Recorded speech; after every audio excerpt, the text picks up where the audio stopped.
From topics A to Z via 1, 2, 3, you'll always be fun to me. Your hyperfocus will never be mocked. So let's deep dive on Torin Talks. Hello and welcome to the Torin Talks podcast, where I wrote this, where hyperfocusers are exactly enough and never too much. Oh my god. Today we are talking to A Dash of Nerd. Dash is a fantastic community-focused streamer on Twitch, at least I think so. She plays a lot of Dead by Daylight while having a chaotic, laughable time with her ever-growing community, and truly much, much more. And I'm really excited to dive into them more. Thank you for coming on, Dash. I appreciate it. First yes, yeah. I'm so excited to be here. Oh, thanks.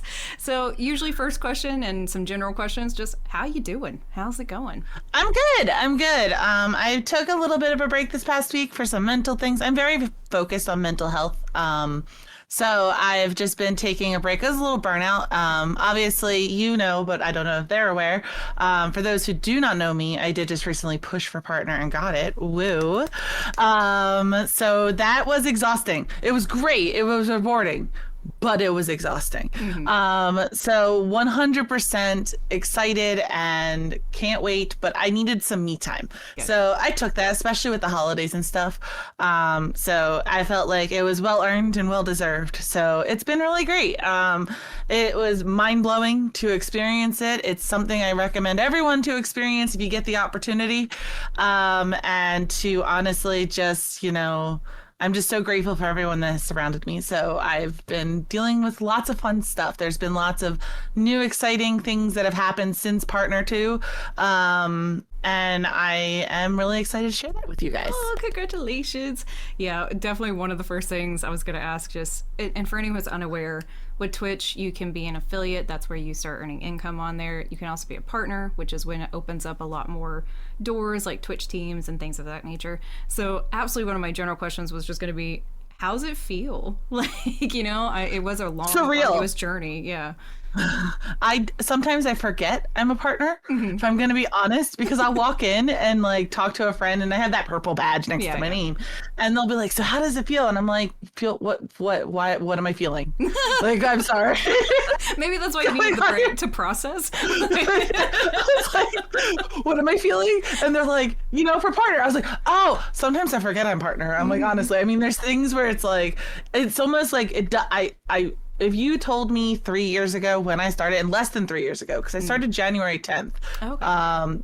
So January 10th of 2022 was my first day I ever streamed.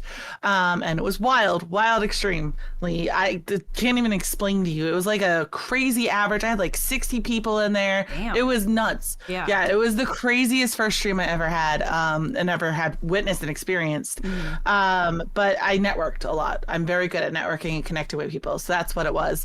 But I ended up, I would not believe you if you told me I'd be a Twitch partner. I would probably call you a liar and say, what are you smoking? Because I need the good stuff. I need to know what this good stuff you're on right now, because how does one calm down? Yeah, right. I was like, I don't believe you. But it has been surreal. Definitely would not have done it without the DBD community. The DBD community definitely had my back, alongside my community that also isn't very into DBD. I have people that aren't into DBD, but they love me, so they stick around. I don't know why, they're crazy, but they enjoy it. They enjoy my craziness. But it's fun. It is fun. It's really fun. But it's been surreal, I guess, is the only real way to explain it. Oh, good. But yeah, it's been a journey. The opportunities after partner have been absolutely wild. Good. That is what's really blown my mind. So anyone who tells you that getting partner is a waste of time and all that kind of stuff, they're lying to you. They're or lying at least to their you. Goals maybe not. Yeah, I'm not gonna say not good, because that's a weird moral. Not aligned properly to where you should be as a partner, in my opinion. If it's because you want a lot more cut of the sub subscriptions, maybe. Yeah. That maybe not be the goodest. You don't even get that anymore. Yeah, like that's not part of it. Like it was before, but everything got inundated. Now it's not yet because they have the Partner Plus program. But like honestly, like the amount of creator content programs I've gotten into the Vault program for Borderlands. I've gotten into Bandai. I'm officially a DVD content creator. That was officially accepted yet today. I was an anxious moo the entire time waiting to get that email. I will not lie. I may have threatened to put behavior in the corner, but that's another story. So I have a habit of putting my killers in corners. I am not a normal survivor for DBD. I like to chase the killers as survivor, and then put them in the corner when they don't want to be my friend. So I may have on X told behavior that the killers aren't the only ones that will go to the corner if they don't behave. And then I publicly apologize for threatening them to go to the corner after I got accepted. That's good. It's always good to own up to what you did, and accountability is good. Yeah, listen. Now, I definitely was going to ask about this because, like, for anyone who does not know, DBD, Dead by Daylight, is, I would call it a horror survival game, but that's probably not accurate. So no, it's considered horror. Okay. I don't play horror games, and I say that as I'm on 2 horror stream teams, by the way. Nice. I don't believe that DBD is a horror game, but everyone's like, no, Dash, that's a horror game, and I was There's like, blood. There are killers. but how is it scary? And they're like, the killers chase you. I was like, oh, so I'm the scary thing. Got it. I'm chasing the killer. This is my power play, and I'm after them. So I'm going to ask if you could, just because I know I am very barely understanding DBD in its entirety. Would you mind giving us like just a little, even just a steam read of what DBD is, or especially how you use it? Yeah. So DBD is a game where it's PvP. So you have player versus player, and it's 4 players versus 1. So it's 4 survivors who have to pretty much power up generators. You have to power up I think it's 5 generators. 5 generators. I don't remember because most of the time I'm chasing the killer. But who cares about that? We don't need goals. Yeah. Killer, friendship. That's where we're at. You will like me. Right. Sorry. But pretty much we power up generators to escape, to get to the exit gate and get out as 4 survivors. Now the killer can hook you. They have 2 hooks, and then the 3rd hook, you're dead, pretty much. So that's pretty much what the gist of it is. There's different maps, there's different perks, there's different things that kind of add into the factor of it, and you have to learn the different perks. Different survivors, all survivors are the same except they get 4 different unique perks. So the more survivors you play and like level up, you unlock those perks to be used on other survivors. So you can kind of mix and match and kind of build your own builds and stuff. So there's a huge debate of which is the best build always, for both survivor and for killer. I do play survivor, I do play killer. I am a not so nice killer, which is ironic considering I want the nice killers. But I do fall for the ones that will come up to me that are cute. So I'll tell them, stop acting like me. I'll yell at them. It's not going to work. I'll be like, go away. No. And then they'll come back being cute, and I'm like, fine, you can freaking live. Like, I don't, just go away. Stop it. It goes from stop to stop. Yeah, pretty much. But that's pretty much what DBD is, and it's a lot of fun because you can connect with so many individuals, and it's a great way to. I was talking to someone on Twitter the other day, actually, and I felt like they had a really good mindset. So I bring fun to DBD. I'm a memer. It's what they call me, is like the memer of DBD. Gotcha. I don't play serious. I can play serious if I want to. I just don't want to. I get so many killers that just look at me like, you're not gonna run? What is wrong with her? My favorite is when you go against a Mikey. Okay, so Mikey stalks you and just stares at you, and that's how he levels up. Gotcha. And I go, okay, I'm gonna stare back at you. We're gonna show dominance here. And It's like I look into the void and the void looked back. I'm like, ah. yeah, I'm going to look into your eye holes here, Mikey, and you're going to realize that we're going to be friends. Now, he might mori me, which is where they kill you and do the special move and you're dead after one shot. But it was worth staring into his eye holes. Was worth it. Yeah, it was worth it the gamble. It's like a 50-50. And I mostly get out alive. Now, I can't promise that. So I usually have 3 other people playing with me that are friends. Right. And they know the rules. Dash can't promise you're going to live. I might sacrifice you. For the cause. It is always for the cause. But my friends know that. They come in anticipating. I don't like to do it to randoms. Randoms, I usually protect randoms because they don't know what's going on. Yeah. And I usually can get most of them to join in with our shenanigans. But like I will protect randoms, and they're usually like I play the protect the president. So we will all make sure the rando gets out and we all die. Like we don't care. But it's just funny because like I just feel like most of the time, like I've played blindfolded before. I've done crazy things with DBD, and I've had killers come in when I was blindfolded and they go, "I thought she was just really drunk." Like, really I was like, no, I just can't see, man. I just can't see. You know, sorry, this is terrible, but it's like, no, you're wait, okay. is she blind? Like, no. No, I had a blindfold on, and it was a challenge, and they were just like, this is the wildest thing I've ever seen. And I was like, yeah, it's all good. But back to my original thought was this girl, she was talking about how she learned something from every match, no matter what, in a very positive way. And I feel like there's a lot of negativity that kind of surrounds the DBD world, unfortunately. Right. And it happens, and that's fair, and that's fine, and everyone is entitled to their feelings. But my goal as a content creator, especially for DBD, is to keep it positive, to keep it fun and keep it light and not serious. A lot of people are like, oh, I suck at the game, blah, blah, blah, blah, I shouldn't play. And I'm just like, no, come play with me. Let's go suck together. Like, we're going to go suck together. Context is important here, but we're going to go suck together. I wasn't going to say anything, but my eyebrows did go. My bad. Listen, if you come into my stream, there's a thing we like to say, and I don't know if you're okay with this being said, so you are welcome to cut it out. Go for it. So when we're healing each other, I tell them they're fingering my holes and healing me. So that's typically what's said. That I say, come finger my holes, please. I'll be like, I'm injured. And then like if they're rough, I'm like, stop being so rough with my holes. Like that's you have to be gentle. Otherwise it's not healing. Like, God, it's not healing. God, you're just God. And I was curious about this because like I said, I've played DBD maybe once, right? And this was with people I knew, so you could hear everyone talking, blah blah. At least the way you're kind of describing it, it sounds similar to like Call of Duty type of things where those games can get super toxic, you know, when you're playing against randos and et cetera, et cetera. So is that kind of similar to what you were saying before, but is that similar with DBD on a general scale? It is a little. I wouldn't put it on that heavy of a toxicity level. It can get toxic.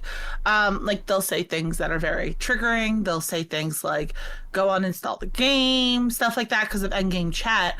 Or they'll like private message. And usually when they say that kind of stuff to me, I'm like, do you need a hug? Yeah, are you good? Like, are you okay? You okay? Do you need to talk about something? Who burns your grilled cheese? Like, did you step on a Lego? Yeah, right. Like, were you not hugged enough as a kid? Like, we can fix these things. It's okay. It's a game. Like, I've had people go, why didn't you play for real? I'm like, well, why did you play for real? Yeah, like, well, that's how the game works. Like, and I was like, well, clearly it didn't work that way because we just all got out and we were having fun. I still don't know why you didn't play for real. Because I didn't want to. I don't have to if I don't want to. Like, I don't feel like people, like, they don't know what to do with me sometimes. Because, like, they're just like, why is she running up to me? Why is she smacking my ass? Why is she poking me? Like, what are you pointing at? And then the best part is, and I keep a track of how many killers I seduce, is what my chat calls it. Amazing. And how many of them I put in the corner. I have put easily over 160 killers in the corner for not wanting to be my friend. I applaud you. I've argued with killers to go in the corner, and then they tell me to go in the corner, and then I go, no, you go in the corner. And like, that is what you'll come into in my content, is literally me yelling at killers. And having a full-blown conversation with a killer.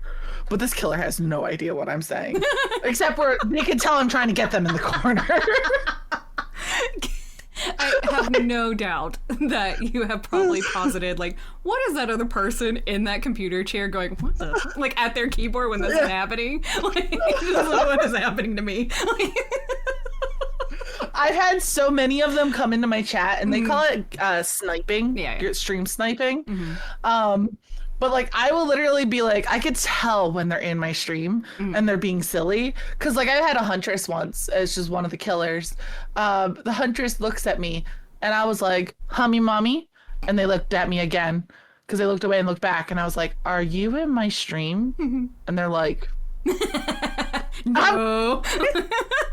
I'm like, are you lying to me? No. Yes. Amazing. Oh god. It's like, go to the corner. Why are you in my stream? Like, oh, I love that though. That's so fun. It's just positive. You just got to spread the positivity, and I think that is what the main goal is for me, is to spread positive vibes through DBD when there's so many bad ones sometimes. Like they're so bad, and like that's why sometimes like I let people live as killer even though I want to be like a brutal killer. Because I know what it's like to be that survivor that you slug everyone, which is knocking everyone down and just standing there and waiting for them to bleed out, which is really toxic to do. Don't do that. If you do that, you're the person that has their grilled cheese burnt, okay? You're like, the don't friends. Stop it. Like, you're the one that clearly needs a hug, sir.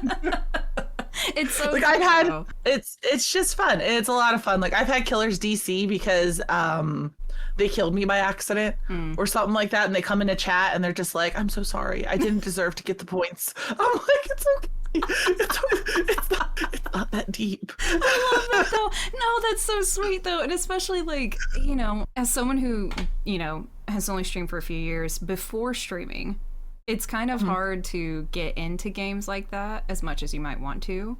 And I only say that because you may not have a group of friends that are willing to join on a Discord call and like go jump in, right? And so I love things like that where it's community, you know, and it just lets you know you're not alone. Like, it is. You can go join a weird, crazy thing. Yeah. Yeah. I've had killers literally go like, this is the craziest game of DBD that I've ever experienced in my life. And I'm like, you're welcome. And you like, I've had killers say, I knew what I was expecting because I know you as a streamer. Like, people have recognized me. They're like, yeah, you're the girl with the strawberry cows who makes friends with all the killers. And I was like, so you knew to be my friend. Good. I didn't have to put you in the corner. Yeah, like, I'm very glad that we didn't have to go there. There, you know, like, you know what? I just run off in their instant friendship. Like, this is great. See, that's great branding and that's great marketing, everybody. It is. If you're thinking about being a streamer and or content creator, those are two very important things. I love that. It is. Oh my god. It is. And now oh god. No, go ahead. You go. No, I was just going to ask, like, with your community, and this is more of a general question because I don't know the answer. I'm sure everybody does, but just to let me know. You have the strawberry cow, which, by the way, I love. It's so cute. So how did the herd come about? How did the you know, cow motifs come about? Okay. So I live in a very rustic, but there's still city around me area. I love cows. There's literally cows hanging on like the walls of my house. Okay, guys, like there's moo-moos there. I've got tons of them. Okay. So I was like, I didn't want to just be a black and white cow. I wanted to be something cute. And so I was like, you know what? I'm gonna be a strawberry cow because that's something different. Well, I found out there's a lot of moo-moos on Twitch. I found out there's a lot of strawberry moo-moos too. I collect them, and it's great. We like become friends with? Wait a minute. Yes. Yes, we could go with that terminology too. I love it. I love people that are like, you aggressively, you will be my friend. Like, okay. Introverts like me need it. Okay, I'm just gonna lay that out. Well, I always say I collect introverts, and then I put them all into like a room together, and I'm like, all right, be friends, and they're just all awkwardly sitting there, and I'm like, so you say this, and then you say thank you. So, but it truly is like, especially again, kind of back to the idea of like playing a game like DBD by yourself. Like, I feel like it's a very introverted or like horror games are not your thing, but you're trying it kind of thing. It's not your friend's thing. Right. And so I love that idea, though. Just like introverts, be friends. Get over Well, the small to be talk fair, I didn't start playing DBD until probably about 4 months into me streaming. Okay. So I did meet a streamer, and he's a killer. A lot of us know him. And I ended up having him as my first killer as like in like customs is what I did. So it was me for my 500 follower celebration. It was 2 months into me streaming. I was like 2-3 months, and I was like, you know what? Let's do DBD. I haven't done it yet. People have been asking me to play it. I kept saying, no, I don't play scary games, because I don't, guys. I don't play scary games. But now I kind of do. But that's like the door had to open at some point. Yeah, God, it did. Like I play Outlast Trials. I'm like, I never thought me would play Outlast Trials in a heart, like ever. If you told me I was playing scary, I would believe you. If you told me I was going to hit partner before telling me I was going to play a scary game, if I'm going to be honest. Legitimately, I absolutely feel that because I am a chicken shit. Anyway. Yeah. Like I can't do scary, but then like DBD kind of desensitized me, because we do have our scary Mikeys that still come up because they jump scare you and they're really quiet, and they'll just come around the corner and be like, hi, and you're just like, oh my God, where'd you come from? Listen, we could talk about this, sir. And they usually get put in the corner for scaring me. But like I would never have thought I was going to play scary games. So I didn't really even start playing DBD until about 2-3 months into me streaming. And then that is the reason, besides my beautiful community and the beautiful community surrounding me, is DBD, that community is the reason why I got partner. So it's wild to think that it was a horror game that is my main game that I always go play, and I'm always like, let's go play it. Like that is my go-to. There is not a doubt in my mind that like if I'm like bored, I'm like, what do I want to play? Disney Dreamlight Valley, Water the Crafts, Stardew, Dragon Age, DBD. Yeah. I love that though, because another part of like just in general content creation, doing your own business, whatever it is, there's very much a, you have a scaffolding idea of what you want things to be, or like plans, right? But then you have to be open to take the opportunity. Yes. Right. Like 100%. You can't just rigidly, well, you can, but it's not going to go super well, rigidly stay to your plan. And so when things like that open the door, I love that you did that, I guess is what I'm trying to say. I was like, you know what? We're just going to do this now. I will say, as a content creator, the things that helped me the most with content creating and being where I am at now was learning to let go a little bit. I am diagnosed with OCD.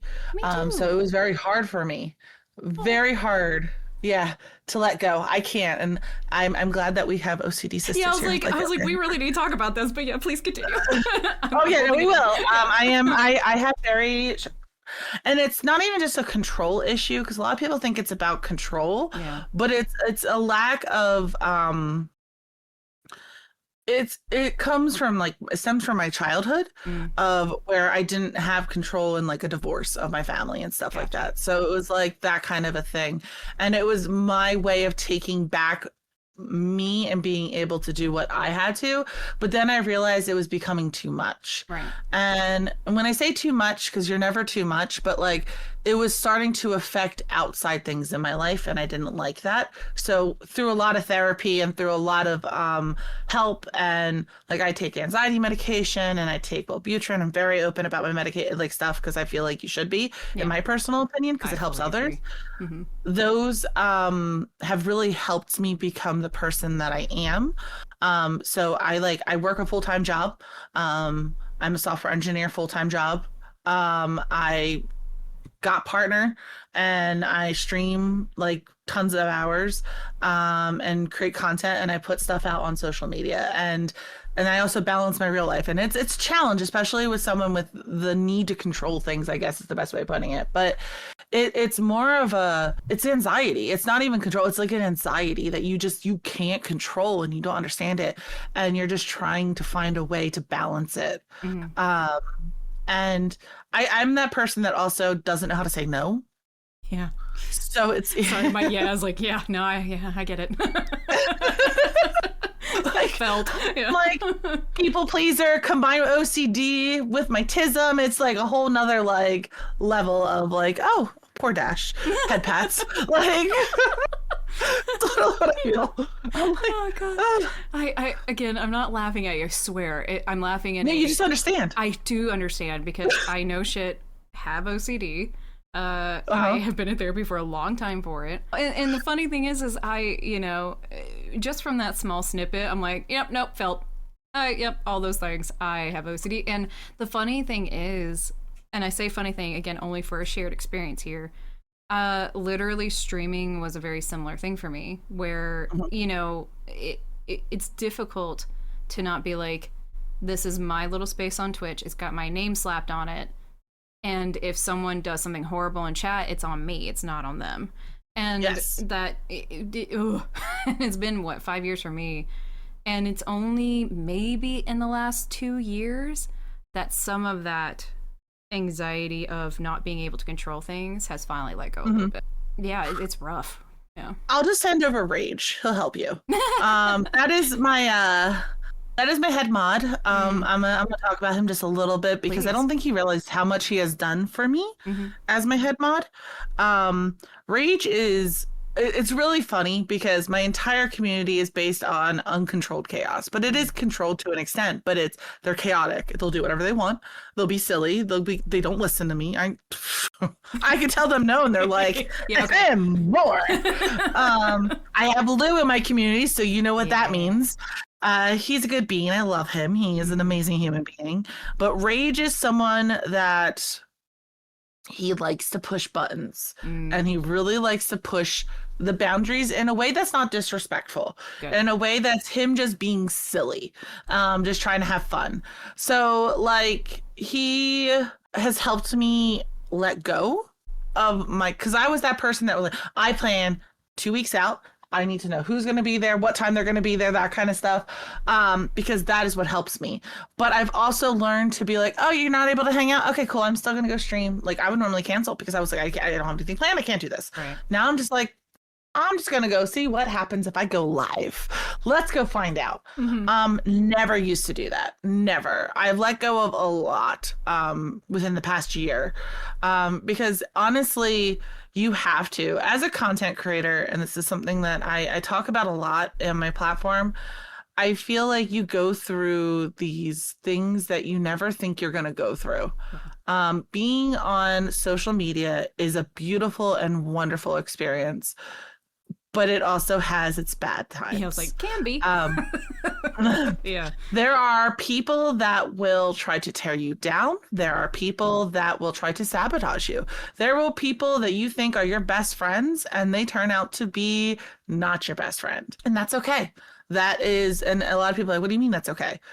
You just have to accept the fact that not everyone is really in your corner. And over the years, you will start to learn and pick up skills that let you be able to pick up when someone's not in your corner. And you learn to accept what you deserve and not less. That is the thing that actually being on Twitch has taught me the most, is how to stand up for myself and how to not allow people to gaslight me, treat me like dog poo poo, and honestly just be awful. I dealt with someone trying to even sabotage my partner push. It was wild. Like, people are just insane. And the thing is that you can't, and I know this is easier said than done, but you just got to be You got to be you and not let them change you. I think that's the one thing that people, they end up losing themselves because of other people.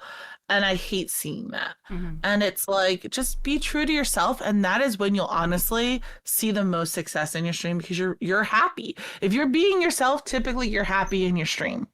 And if you're not happy being yourself, well, then we need to go to therapy. Well, honestly, just in general, probably go to therapy. Like, even if you think you're feeling great, right. just do it. And you know, it should be required. A lot of things should be required, but absolutely.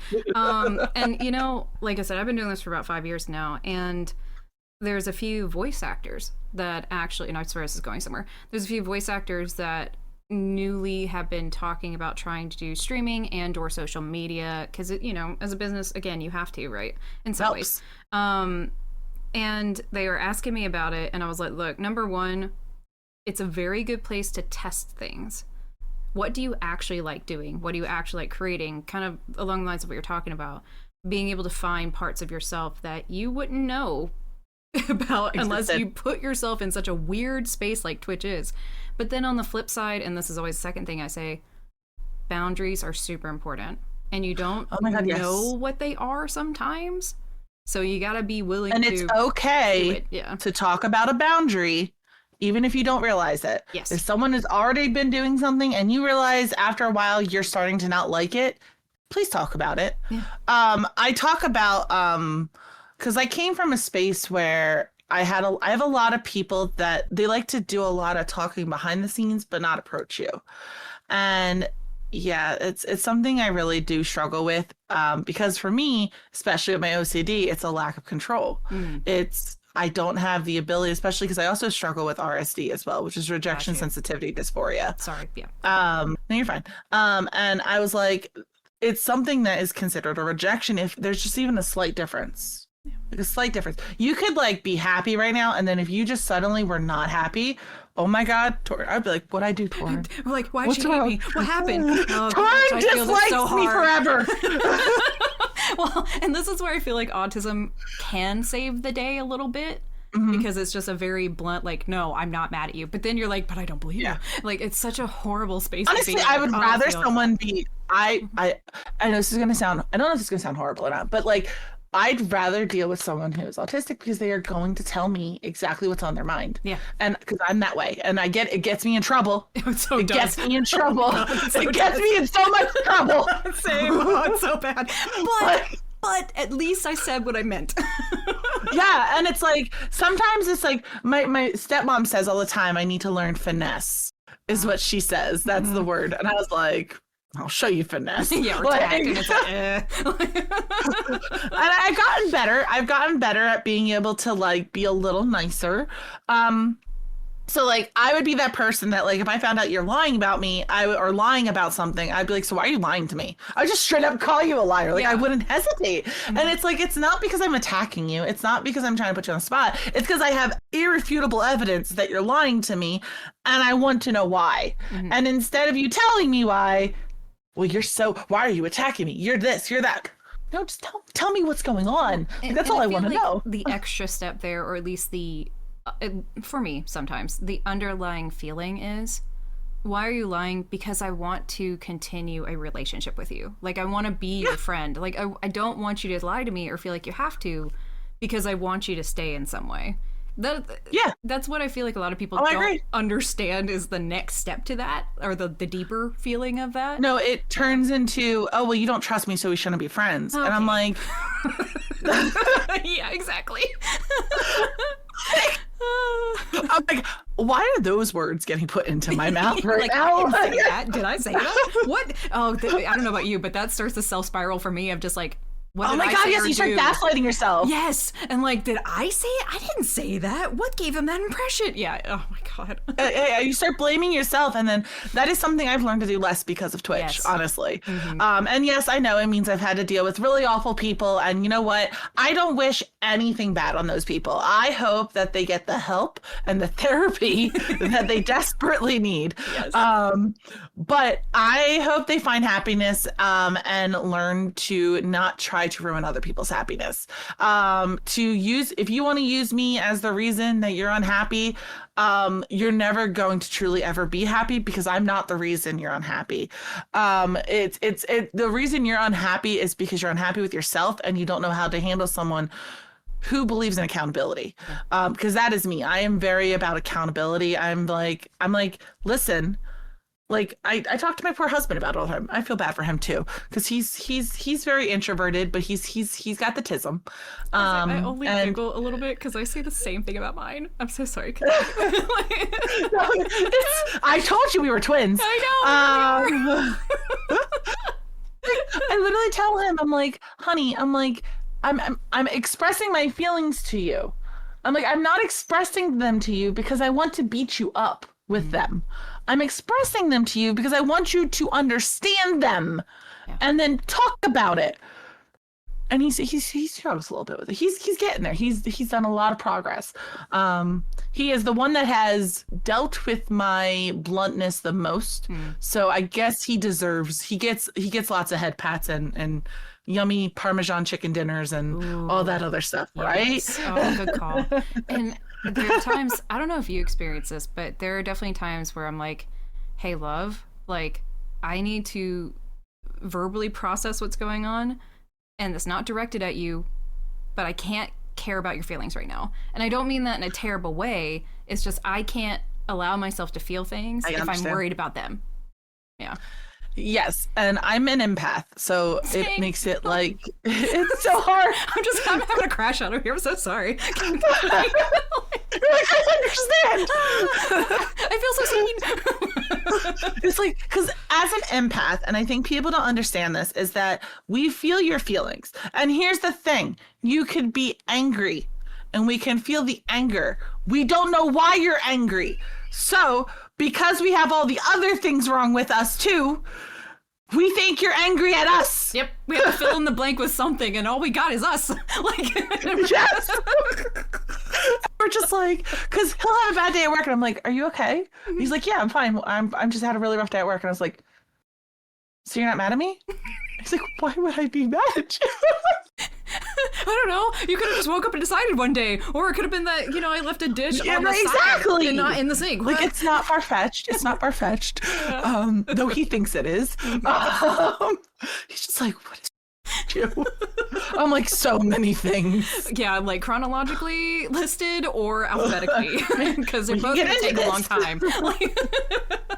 Oh man, I love that so much. Like, sorry, I love it just because, again, fucking you get it, man. I get it, and it's hard to explain to people who aren't part of the neurodivergence of some kind.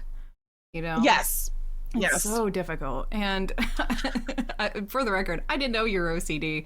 I don't know how we missed that, but I don't listen. I talk about it a lot on my stream, but I don't know how we skipped this. I know. But yeah, hi guys. We're learning new things today. I have a bunch of, like, how most people probably have, like, hi, a dash of nerd, and like a bunch of, like, what is it, corporate, like certificate letters. No, it's just OCD. No, it's just a bunch of mental illnesses. Hi guys, we're okay though. So we're true. in therapy, but we're in therapy, but also it's that learning to cope thing of just and I think this kind of wraps up everything we've talked about a little bit, but what I'm hearing, or at least what I think I'm hearing from you, is just an acceptance of self.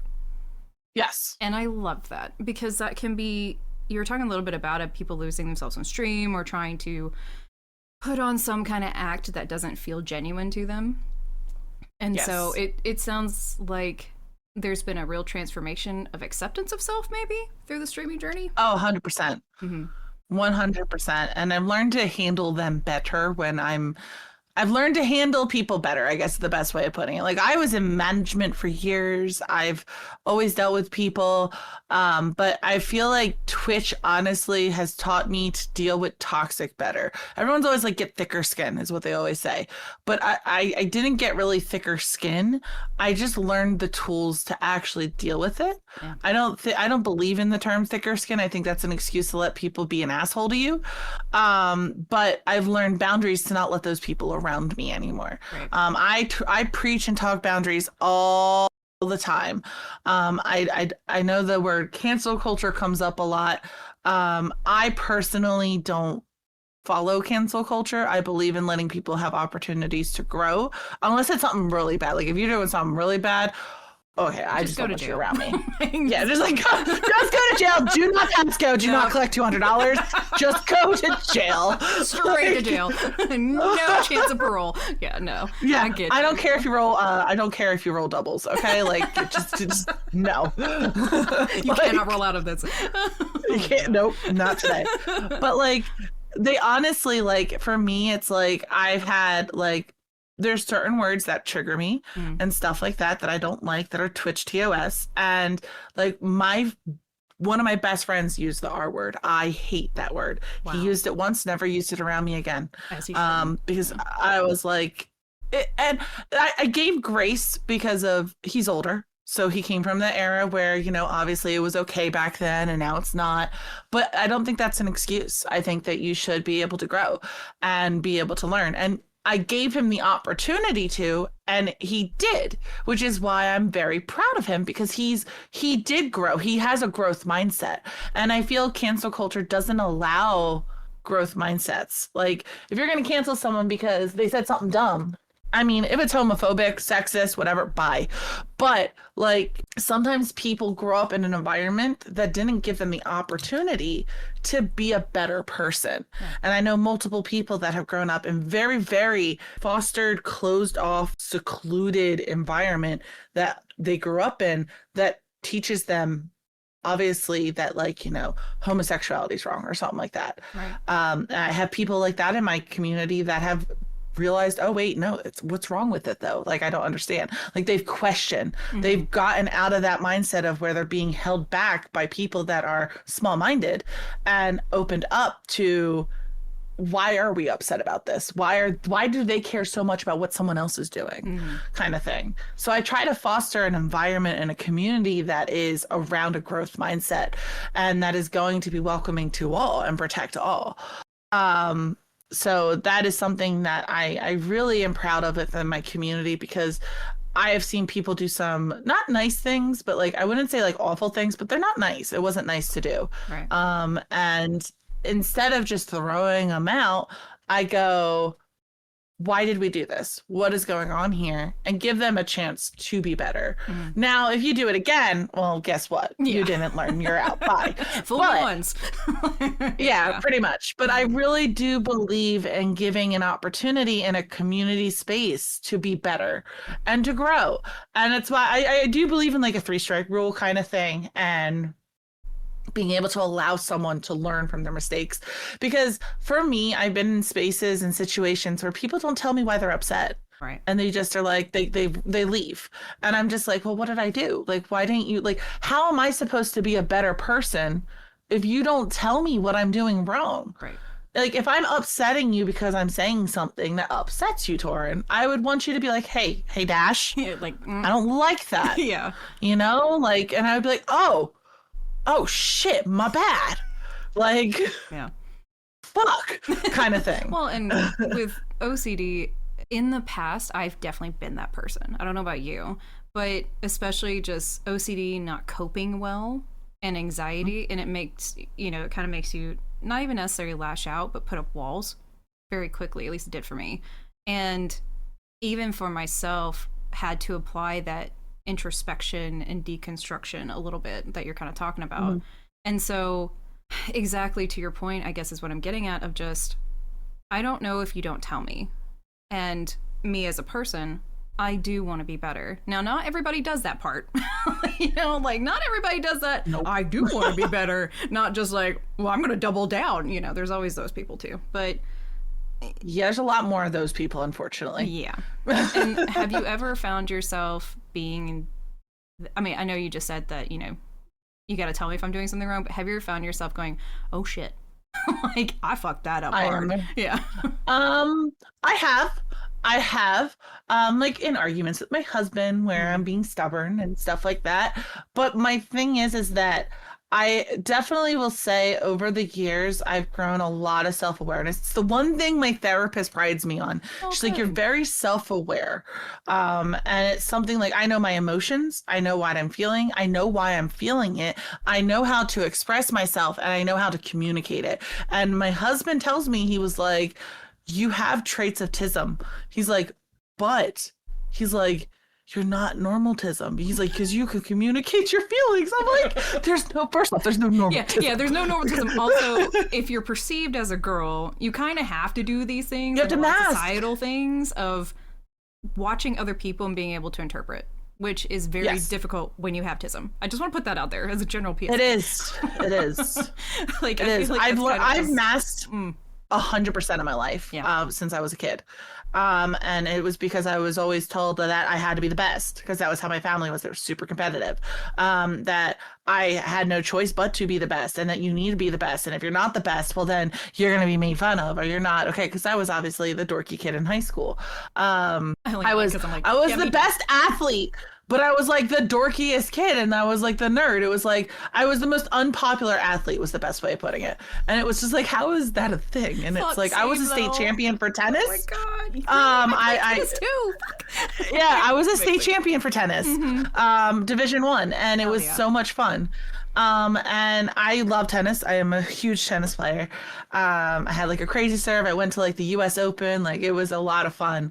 But I will say this is that I struggled with people when I was in high school and I grew up in a very small town, like 2 square, like foot, I feel is like what I want to say, but Right. it's not. Yeah. But A little like bigger there's than that. like 200 people. I had a graduating class of like maybe 80 to 100 people, if that.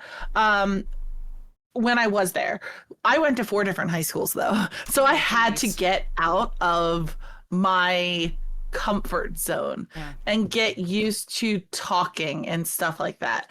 And like I remember like struggling to have a speech about something and just like completely shutting down in school. I remember having conversations where like I went from like one school to another and then I went to another school that was bigger and then I ended up in Philly.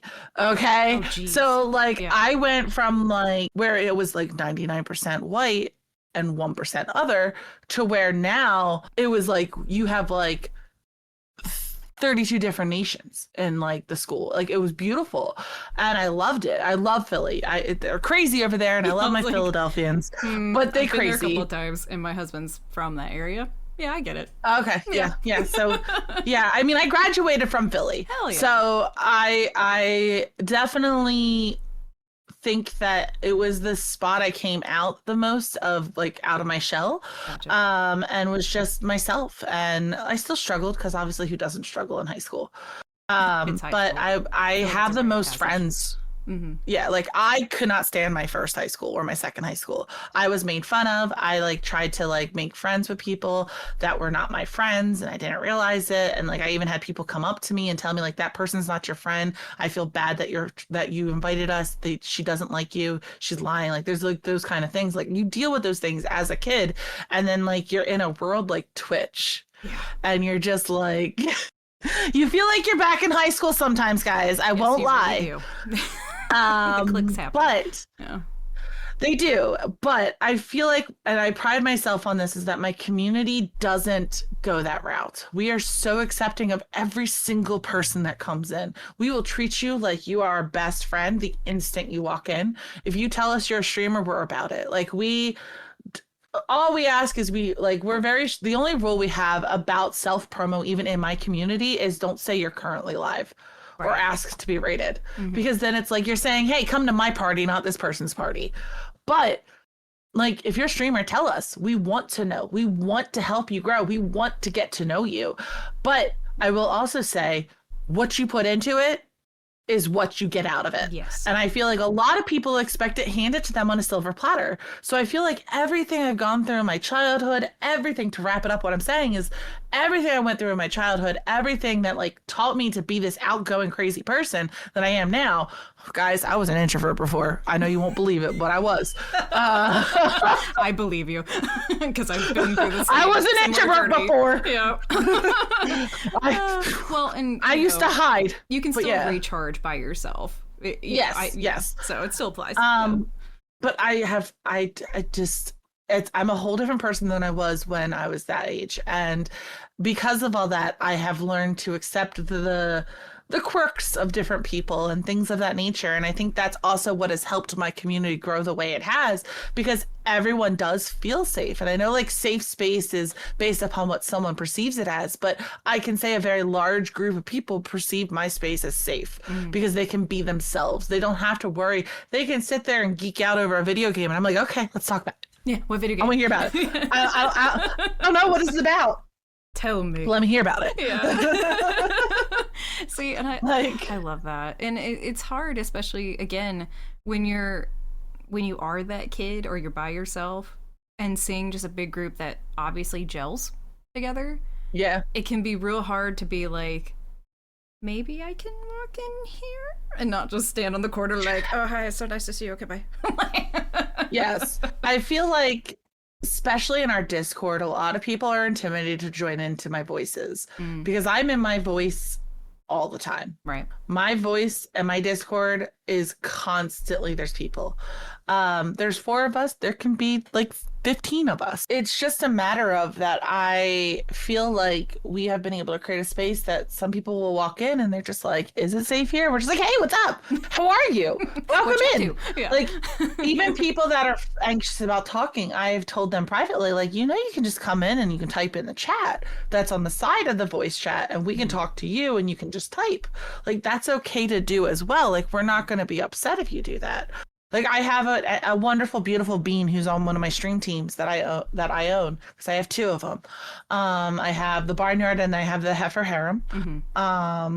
And she's part of my Barnyard. She will be also in the Heifer Harem because that's my wife team is what I call it. She is someone that is so anxious to the point where she didn't even apply to my team, and I was like, ma'am, why didn't you apply for my team? She's like, well, I saw I had to do a meet and moo, and I figured that I would have to like talk, and I'm too anxious for that. And I was like, and you don't think that I would have had a conversation with you and it would have been okay? She's like, well, now thinking back on it, probably you would have been fine. I'm like, so what are we going to do today? Apply for the stream team. I love that though, because it's meeting someone where they're at, which can be so hard, even for yourself. Meet yourself where you're at too. And just, you know, some people aren't a voice person. They're I can express myself in words better. So that's really sweet. Yeah. Plus it was like, I looked at it and I remember talking to my partner in crime. So I do want to give a little bit of love to one individual. Her name is Little Cupcake Killer. I absolutely love her. She got partner same day as me. We were pushing for partner together. She is my partner pushing sister and my twin now since we got it literally minutes apart. Amazing. She goes, Dashie, I just got the email. And I go, Cuppy, I just got the email. And we were both just crying. And it was beautiful. We have it recorded. We actually have it recorded because someone was sharing their screen. So we were able to clip through Discord. We're like, amazing. Yes. We're all just screaming and jumping up and down and crying. It was great. All the mics are clipping, Yeah, everything's clipping out. Like there was nothing. Like you're just like, what is happening here? Just hear squeaks every now and then. Yeah, like I think you hear like bouncing. You're just like, what's going on? But it was a lot of fun. And she is someone that also has a community very similar to mine. We are sister Discords. We're sister communities. We share even events together. So like one night we'll go every other Tuesday is at hers and the other one's at mine. And we do movie nights together. My community's in hers, her community's in mine. And it's just a space where, and this is something that's really important as well that I would love to talk about, is I feel like a lot of people gatekeep on this platform. Oof, yes. And it is something that is the thing that irks my soul, okay? I want to tell you how to get to partner. I want to help you get to partner. I want to tell you the things I did. I am not going to keep it to myself. What is the point in that? Right. You know what I mean? And it's like, I feel like that's so selfish. And there's a lot of people, like, opportunities. So in my Discord, I have creator opportunities. Every opportunity I have applied to, I put it in there for them to also apply to. Nice. And I don't do it just for my stream team. I do it for my entire community. So, hi, Nala. Hi, Kitty. Yeah. This is the mama's We are girl. blessed. We are getting visited. It's her turn now. Oh. This is Nolly. Hi, Would you like to say hi? Yeah. Oh. Yeah. Yeah. Y'all, I know if you're listening and you can't see this cat is gorgeous. Like little tiger. Oh, she's stripes beautiful. on Look all at those little spots. Oh, there's spots too, and stripies. Oh my god. Why are you touching Nala's face? Yeah, well, you came up here. This was your choice. You are was stuck your now, choice. and you will be having affection. Anytime I'm talking, she thinks I'm streaming. Yeah, So I know. she'll come over because she Well, wants to show herself off. I think we know that she's the real Star Dash. You know. Well, would you like to go? Do you want to go? Oh, are you looking for Dad? Yeah, go get Dad. She's gonna go find him. Like, does he have food? Will you give me food? Always. They have auto feeder. She's fine. I know who the weak one is. That's how my pets are. Oh, And it's me. 100%. It's my husband. I'm not. It's not me. It's my husband. Though I am the one that gives them extra cuddles and love. So they're just like she's a mama's girl. She adores me. My husband calls her my lost puppy cat because she's like right behind me everywhere I go. I'm surprised she didn't come sooner. But she was probably cuddling my husband who was sleeping at the time before, and then he got up for dinner. So she's probably like, "What's going on?" No one's petting me. but- What is wrong with this? Yeah, I love it. right. But gatekeeping. Yes, gatekeeping is bad, and we hate it, and it Before we got scares my distracted. scarcity mindset, which is just not true. Continue. Stop knocking my stuff over. But I'm a cat. What's that? Oh, that's why she did her thing. So she's got the sensitive stomach. Oh, baby. Yeah, so she pukes and then she's like super active and running around and has zoomies. I'm like, ma'am, you didn't poop. Like I know that's what happens with cats when they poop. Yeah. She's like, I'm free, and she goes around. Like I should have known, because if she's really active and all over and like by me, I'm like, where'd you throw up? Oh. That's literally what I say to her, and she just looks at me like I didn't do anything. It wasn't me. I think she's looking at my husband right now. She's like, come here, Oh. lay down, I love lay down, pets. you little puke breath. But she, but I will say, like, that is the one thing that I am trying to get rid of, and it's gonna be hard, but it's my goal is in the Twitch atmosphere, the gatekeeping. Yeah. Stop knocking things over. Anyway. Must hit. Literally, she just knocked over my ghost face. Yeah, don't do that. But the whole area of like, hey, I can't share this information because this person might become more successful than me is honestly the most disgusting mindset to have. Yeah. And I get it. It comes from an insecurity place, Yes. but that is a you problem. That is not the person that you're sharing information with. And my thing is I would rather share all the information in the world to other people than like to honestly like sit here and hold it all in. Like I don't get it, in my opinion. And it's like the success of one is usually the success of all. Right. And the growth of one is the growth of all. So me growing helps my community connect with each other, and then they grow if they're streamers. If they grow and they come and bring their people to me, then I grow. If I'm growing, I can rate into someone and then they grow. It's like if you would have a growth mindset, where it all goes back to, you would actually be in a better position. I understand where people are like, I don't want self-promo in my stream. I don't want people to talk about them. But here's the thing. And Cuppy says this all the time, and I love her for it. If that is something someone is passionate about, why wouldn't you want to talk to them about it? Right. And how can you make connections when you don't hear anything about them? Yeah. If you're a streamer, that is a core part of you. Yeah. Like, it's so why wouldn't you want to know that they're a streamer and support them? I'm going to mention someone without name. Okay. That I originally started the streaming Twitch atmosphere being around them. Okay. And they were very anti self-promo, but they had a very slow growth. And they were like at 300 the last time I looked at them. Now they're at 500, and it's been 3 years. Oof. Ooh. And Sorry, that's rough. it's buddy. because Yeah. they don't believe in self-promo. Like, they don't want people talking about themselves. They're very controlling. And that is also another reason why I looked at my OCD and I was like, I don't want to be that. Yeah. I don't want to be that. And I apologize if the person happens to watch this and they know who I'm talking about. I love you. I miss you. But at the end of the day, it was better to have you in my life. I just, the jealousy, the whatever happened in our relationship, it was because of how fast I grew. And I grew quickly because I was past his number in less than a month. Oof. Yeah. And that is what I had to deal with very early on. Was I had someone that told me that if I connect with bigger streamers, I'm just leeching off of them. I held my own growth back so much because of what people told me I would look like. And I cared about my perception. I cared about what people would think of me because I don't want people to hate me. It's like I want people to like me, just like I want to like people. And it was very triggering early stages of Twitch because of that. And I realized very quickly certain people were not my friends. And they kept trying to hold me back by making me feel guilty for my growth. If someone is making you feel guilty for your growth, throw them away now, please. Yeah, they've shown. And I mean that. Yeah. Okay. Yeah. Like, and there's signs. Like, if they're telling you, like, oh, the fact that you're showing me your numbers makes me uncomfortable. Okay, but you're showing me your numbers. I thought we were just like exchanging. Yeah, like, that's a good thing, dear. Okay. Yeah. I have a channel in my Discord that I post my stats.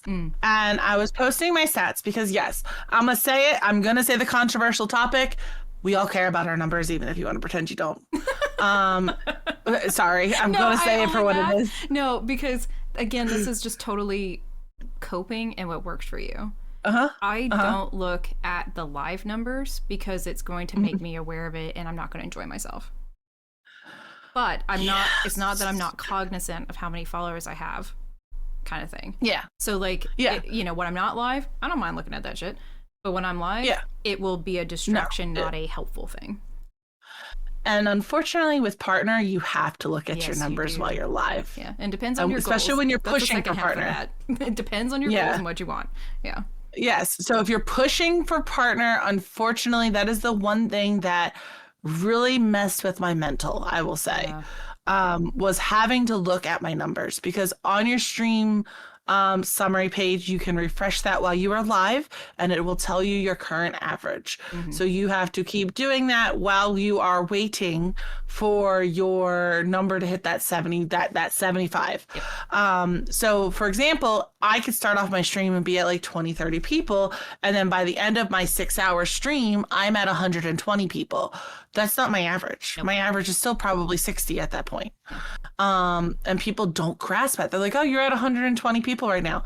Well, first off, stop telling me what my number is, please. Yeah, like, and that's like the last 20 minutes out of 6 hours. That's a very different mathematical equation. It could be, it is, and they don't get that it's the average. So I had to consistently look at my numbers and teach myself to care about the numbers. Now I'm at the stage, and it's hard for me to get out of that mindset because I taught myself a pattern of behavior, which is care about your numbers. You're pushing for partner. Now it's, I don't want to care about it anymore. And I have to break this habit that gives me anxiety. And now I'm having anxiety about breaking this habit. And it's like, I'm in this anxiety cycle too. I so get this. Yes. If you don't have OCD, this is really hard to explain to people. But I so get this because it's like, you know that it's better for you to do this, but it's so hard to do it. And then you have anxiety that you're not doing it well enough or you're not doing it, quote, yes. Right. And that whole right and expectation is really hard. Oh my gosh. And controlling expectations is very difficult. And setting the right ones. Oh, I get that so hard though. Sorry, continue. It is. It's a struggle, and I struggle with it now, which is why I was like, I need a mental break. I need to step away. I need to reset myself. I can't tell you how behind I am on stuff. It's insane. I don't think I've done any. So I have tons of clips. Okay, I have like, I love Rage, and I say this with the most love, but Rage. Stop clipping me so much. Stop giving me content to use. No, I totally get you. Yeah. It's like, and I know people are like, wow, what a thing to bitch about. You don't understand. No. He gives me like 30 to 40 clips, possibly a stream. Damn. And I will say I have not gone through. So I went through all of my clips from last October to July, right before I started pushing for partner. Gotcha. And I had calculated from July to like September, or not September, I'm sorry, from July to, I think it was actually like May, because that's where I was. It was not forward, it was backwards. So I haven't done any of my partner clips. I haven't gone through my partner push clips yet, and I'm terrified. Yeah, I was like, I'm like, I think it was a couple months, but I get you. It is. Oh, it is. I haven't The done clips since magnitude. July. I have not done clips since July. That's how behind I am. I had 800 clips in just those 3 months. Nope. Those are note numbers. That's what I call note numbers. Where I'm like, you know what? My energy needs to go there. And I'm walking away from that. It's just like, what did I do? And I was like, this is what happens. And then I caught up finally. I was in July and I was caught up. I only had like 2-3 weeks, and then partner happened. I was not planning on going for partner until 2026. Sorry, it was the way you said it, because at the beginning we were talking, it's like, partner happened. I was like, partner happened. Like, dun, dun, dun. Literally, it is. And it's like, I love partner. Don't get me wrong. But now I don't even want to look how many clips I have, because those 800 clips were not partner streams. Those were 4-hour streams, whatever. My partner streams were between 6 to 12 hours. And I was getting clipped for a lot of things. And a lot of content was made, and I haven't gone through any of it. And I am now in December, which is 3 months now out of partner. Yep. So I have 6 months worth of clips, guys. I'm not going to I'm not trying to push you in a direction. I'm just like, so who's the social media manager? Anybody? Listen, I need one. Oh gosh, seriously, it's difficult. Different platforms, and then how do you cross pollinate? Blah blah blah blah. It is a difficult job, and that's why there are people who actually do. And then you have OCD, yeah, and you don't want to let anyone else do it for you because you don't feel like anyone can do it as good as you. Yep, nope. Oh no. But then who's gonna edit your clips? What do you mean? What if I don't like the clip that they're editing and I don't realize it, and then they put it up? What do you mean? I don't want that. I want to know what's going on there. It hasn't. I need to go see what's happening. Gosh, I feel this so hard. And the funny thing is for me at least, something I've had to work on through my therapy journey of just giving people the opportunity for you to trust them. And it's so difficult. I say that as I've actively worked on it for years, Dash. Okay, I'm not fucking with you. Years. And I'm still I make the face because my therapist has told me this already. And I'm just like... I feel so hard. I'm like... She's like, well, how about you delegate? And I was like, what do you mean? Well, okay, ma'am. Yeah, like this is usually the sign where my cat's like, pay attention to me, mother. Oh, this is what she does. This is throw up Nala. After she's thrown up, she wants attention. Yeah. She's like, I got energy. What's up, Ma? Look, I'm a brand new me. But girl, I feel you. It's so difficult. It really is. And that's when I'm like, I don't know if this helps you, and I only mention it in hopes it might. Baby steps of, hey, can you edit this one? And then we can talk about it and see what we like about it, see what we don't, and then go forth from there. And I only say that as an example because I also have to practice this every fucking day. It's so hard. Oh, gosh. I feel like I can do it if I know what clip they're editing. I tried to let someone edit stuff for me before, and they're a great editor. They do great content, and they did great content for themselves. Yeah. And my issue was I wanted it to look different, and it wasn't the way I wanted. Yeah. And I am very like it. My brand is the thing that has been the same since the very beginning of me streaming. I have not changed anything up. Now, granted, there's improvements. I do different panels. I have updated to prettier stuff, but it is the same cow that I have had, the same overlays. I love my artist. She's fantastic. She has done my Pride stuff. She's done my Halloween stuff. She's done my Christmas stuff for me. but she is the person that has given me permission to use her cow and stuff that I make, like my panels. Oh, I good. custom made my panels, but she's like, here, yeah, no, you can definitely copy the art style and do it yourself. Like, she is very, like, a lot of artists, like, that's my art. I don't want you to touch it. Yeah. She's like, just give me credit for my stuff and then do what you want. And she's like, and she's credited 100%. She follows me on Twitch. She comes in, she has an artist badge, everything. She's a beautiful bean. And I found her randomly on Etsy.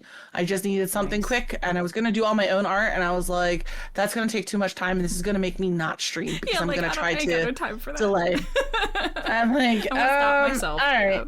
Oh, I feel that so hard. And, it's just, and it's hard to capture the essence of something that you watch for 6 hours in like 30 seconds and get across that brand and those values and a real slice of silliness, life of gooberness. Yeah. I love that though. Listen, oh man. Yeah. And that was the thing that like bothers me the most, because my next goal for 2026 is to go for YouTube partner. Ooh. I want to push my YouTube stuff. That is my next goal. I had asked someone for opinions on my content. She's like, well, looking at it briefly, she's like, you have a lot of dead air. She's like, you have certain things like this. And it's like, I'll take it. I'll take the criticism, because I'm that person that will take it personally. And I don't mean it in a way of bad personal. Like, I'm going to fix this shit personal. Like I'm not taking it as a detriment of my character. I'm like, this is where I'm at. This is where I want to go. This is we're gonna get thank you. Like, please tell me what I'm doing wrong, because I'm gonna go fix it. And I'm like, that is me and Cuppy's goal, is both to do partner for YouTube. We want to push for YouTube and TikTok. Now, I like TikTok as for my shorts and stuff. I don't like to go live on TikTok, but I think for YouTube, I would like to focus on my YouTube growth and my short-term and long-term content. And I think that will be helpful. So like, that is why it's like the growth mindset and the changing, all the stuff we've talked about really goes now into these next steps of 2026 and to help my community get to their goals. Because that's my goal. If you want partner, we're here to help you get partner. If you want affiliate, we're going to get you affiliate. If you like, we have enough people in our community that we can make it happen. And between me and Cuppy's communities together, we both have 800 plus people in our Discords. Like, that's 1,600 people with some overlap, like, we can make things happen, and we're going to make things happen, whether it's for you, whether it's for Joe Schmo, whether it's for people on our stream teams, because she has 2 stream teams, I have 2 stream teams, and then obviously she gave away her other stream team to her best friend, who's also one of my friends.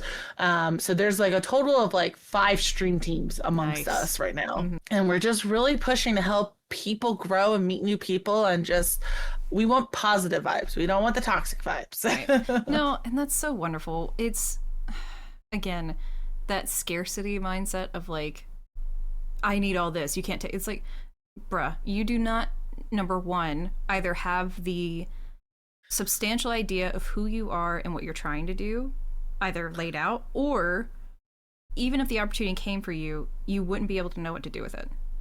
Those kinds of people, that's at least immediately what my mind thinks of, is like, even if you did, you wouldn't know. Oh, sorry, kitty. You wouldn't know what to do with it. Like, just based on what you just said. Yeah. They want it, and it's a shame. People are their own worst enemy. Yeah. You should be able to celebrate your friends' wins without feeling less about yourself. And listen, I'm not going to sit here and say you're not going to have feelings of envy. I'm not going to sit here and say you're not going to feel feelings that are, negative. It's what you do with those feelings that really make a difference in someone's life. And I will sit here and tell you, I will talk real feelings right now.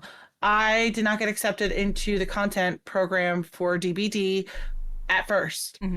Cuppy and others did. I didn't understand what was going on. I was like, I was envious. I was envious that they got in.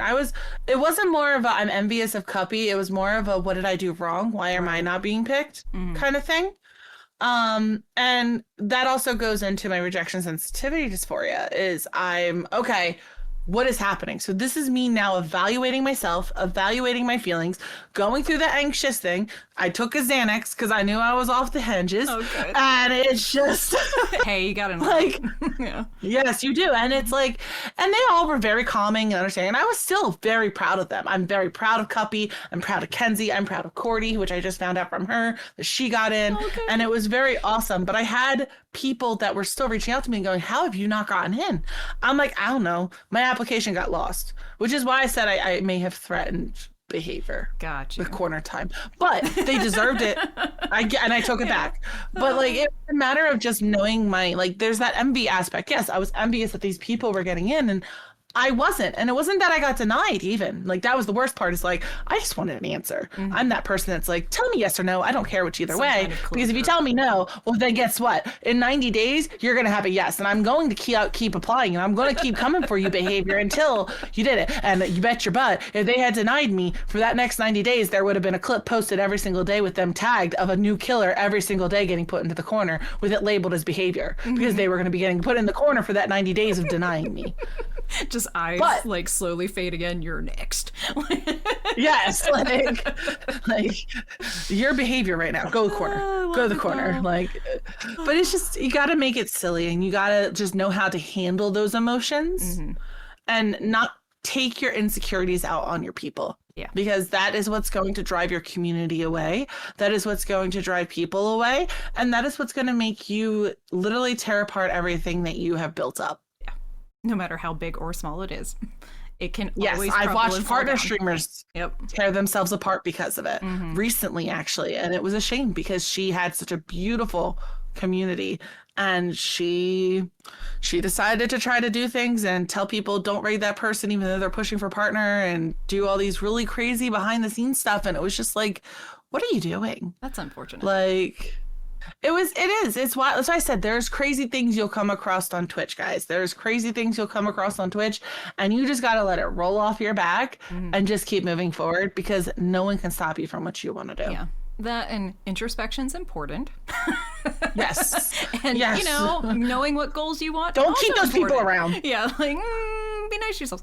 Now, for my last question here, Dash, this is kind of not a silly question, but I always like to ask things like this. Barring money, barring other things, if you don't want to be a software developer, I don't know. But like, what would you do, or would you be a full-time content creator if you got the opportunity in that realm? Like, what's that not perfect. What's that most fulfilling way of what that looks like for you? I would like to catch up on my clips. That is a dream.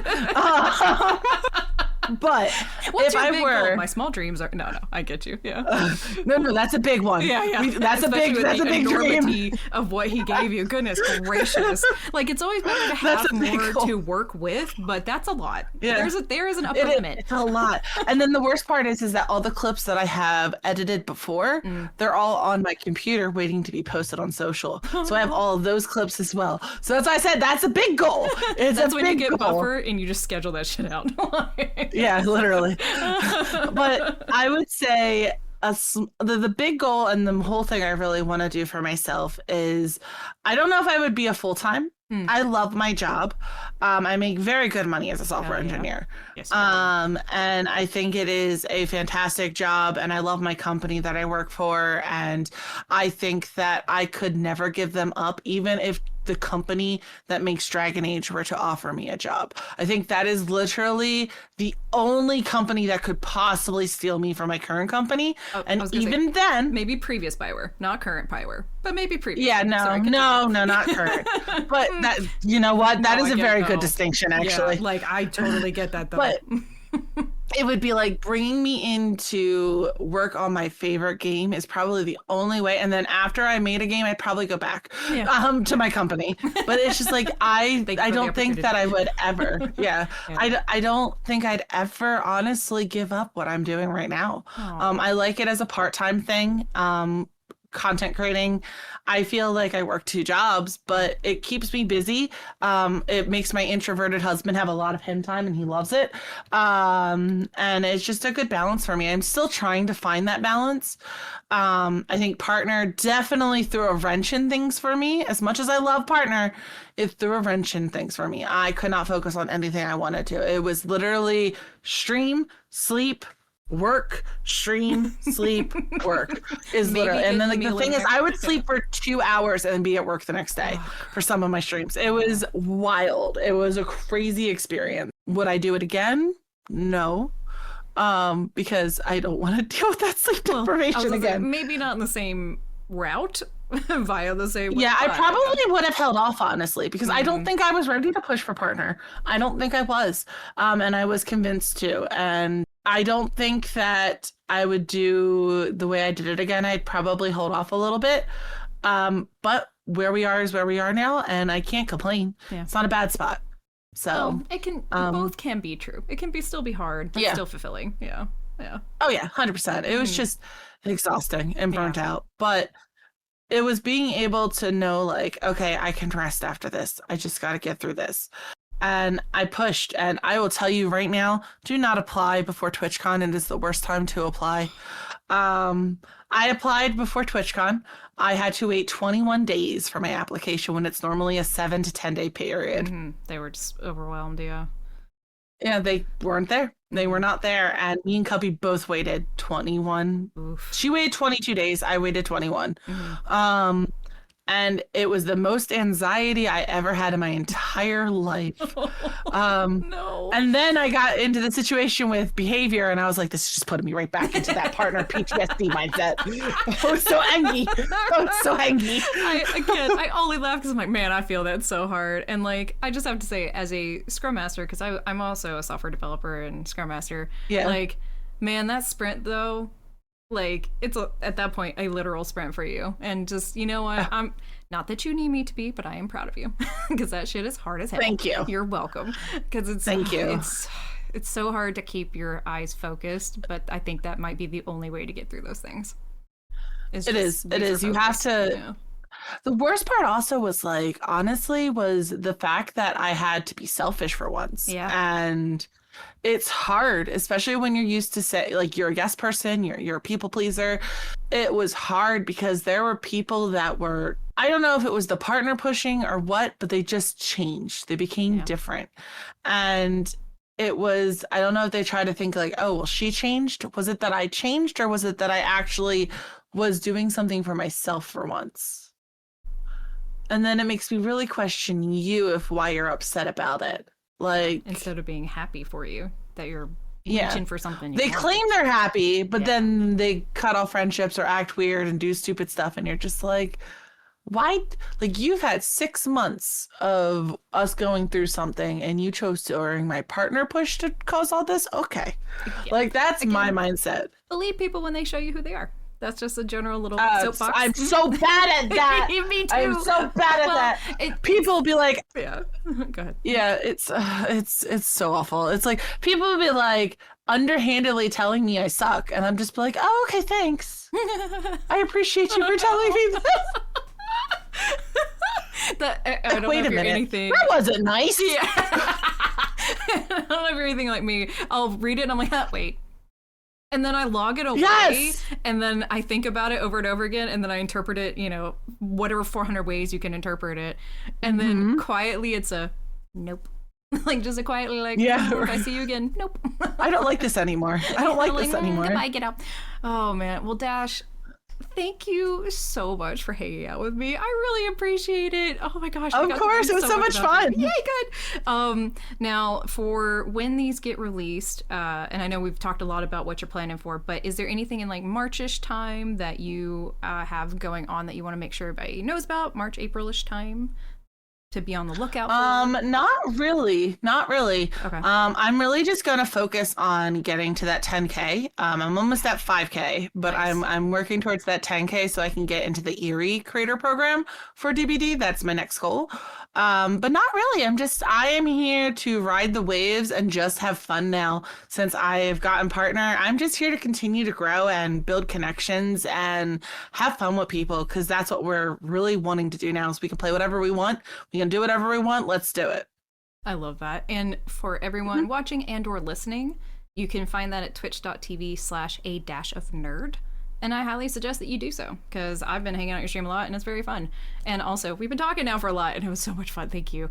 And it was. Oh, good. And sincerely, thank you for just helping me kick off this little passion project, because that's what this is. I'm excited for it. I was honored when you messaged me. I was like, oh, me? I was like, Torin. Yes. Oh my God. Literally, like, everyone, this whole first season has been streamers. And it's people that we've kind of been in everyone's, ecosphere, if you will, for years. Mm-hmm. And Twitch chat's not the best place to be able to deep dive on anything. Like, you can a little bit, but it's real hard to keep the flow of chat going. And, anyway, you get it. And so, yes. Yeah, the people I asked, I was just like, do you want to talk to me? I was so excited when you asked me. You had no idea. Like, that's why I ended up messaging you back, because you're like, I was going to follow up with you. I was like, oh, honey, I was going to message you. Yeah, you were getting a message. Like, God, I'm the same way, too. Oh, that's so funny. Like, I was already a yes. You just asked me a question. I don't even know the details, but I already said yes. Yeah, exactly. Hello? The excitement's already here. How can I say no? I literally have a clip. I literally have a clip, by the way, and I'm going to have to send it to you. Yes, please. It was a rage clip. He created it because he was arguing with me one day, literally in my voice chat with me, and he was like, you have another twin wife. And I was like, who are you talking about? I don't remember ever saying anyone else was my twin wife. She's like, she raided you. I'm going to go find it. He scoured through my clips to find this shit that he did. And he found it. It was you. And he was like, see? It was 100% you. And I was like, oh, Torin, yes, my Dragon Age twin. That makes sense. He's like, see, I told you had another twin. I'm like, okay, Rach, you were right. Like, it's so funny though. Like, yes, obviously before we started talking and doing this little interview thing, but like, we both showed up in green. We both have incredibly similar backstories, let me tell you. Like, yep, we're it's twins. So funny. I love we're it. Twins. Oh, we are, totally. And so, yeah, go check out my twin, ADashOfNerd. And, yeah! I'm mad. And also, I'm assuming that Twitch has links to their YouTube. And go do that, too. Let's get her a YouTube partner. But again, thank you so much for helping me kick this off. It's been a really lovely Of course. time. It was my pleasure. All thank you so much. And for everyone listening, again, this will be on YouTube and then on podcast form as well, if you want to go check it out. Either version. Also, please cozy up and take care of yourselves the best that you can, because man, shit is rough right now. Okay. Yes. Yeah. Grab a warm drink, grab blankets, just cuddle in. And in the words of Tigger, TTFN, that's Torin Talks for now. Bye, everybody. Oh, bye, guys. Bye. So let's deep dive on Torin Talks.